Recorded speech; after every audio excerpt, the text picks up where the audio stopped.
महाभारत का युद्ध समाप्त हो चुका था। कौरवों की पराजय हुई, पांडवों ने राजगद्दी संभाली। लेकिन क्या आप जानते हैं, उस महायुद्ध के बाद भी कुछ युद्ध बाकी रह गए थे। वो युद्ध जिनकी कोई घोषणा नहीं हुई, कोई विजय पराजय तय नहीं हुई। और ऐसे कुछ योद्धा थे जो उस युद्ध के बाद भी आज तक जीवित हैं। महर्षि वेदव्यास। वो एक ऋषि नहीं, एक युग थे, एक संपूर्ण ज्ञान का सागर।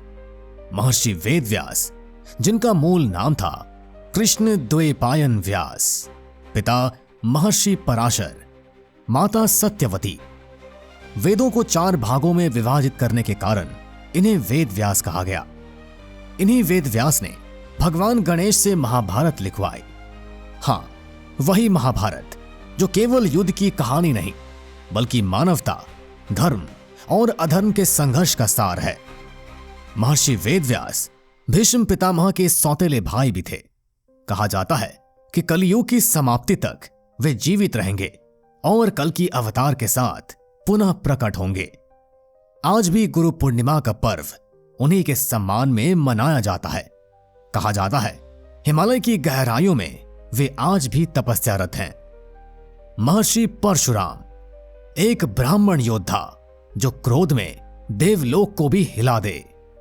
महर्षि परशुराम विष्णु के 6ठे अवतार, पिता महर्षि जमदग्नि, माता रेणुका। उन्होंने धरती से अत्याचारी क्षत्रियों का 21 बार संहार किया। रामायण काल में वे भगवान राम से भेंट करते हैं जब राम ने शिव धनुष तोड़ा, और महाभारत काल में वे भीष्म पितामह के गुरु बने। उन्होंने कर्ण को भी शस्त्र विद्या सिखाई और श्री कृष्ण को सुदर्शन चक्र प्रदान किया। कहा जाता है परशुराम भी चिरंजीवी हैं।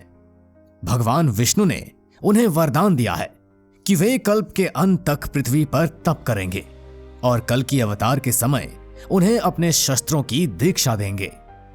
ऋषि दुर्वासा, क्रोध में उनका शाप और कृपा में उनका वरदान दोनों ही अमोघ थे। ऋषि दुर्वासा एक तपस्वी जिनकी गाथाएं रामायण और महाभारत दोनों में मिलती है।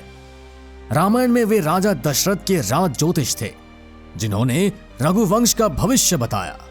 महाभारत में वे कुंती को वो रहस्यमय मंत्र देते हैं जिससे कुंती बिना विवाह के पुत्र प्राप्त करती है। वे द्रौपदी की परीक्षा लेने पांडवों की कुटिया में अपने हजारों शिष्यों के साथ पहुंचते हैं। कहा जाता है ऋषि दुर्वासा को भी चिरंजीवी होने का वरदान प्राप्त है। कलयुग में जब धर्म की ज्योति मंद पड़ेगी तब वे फिर प्रकट होंगे।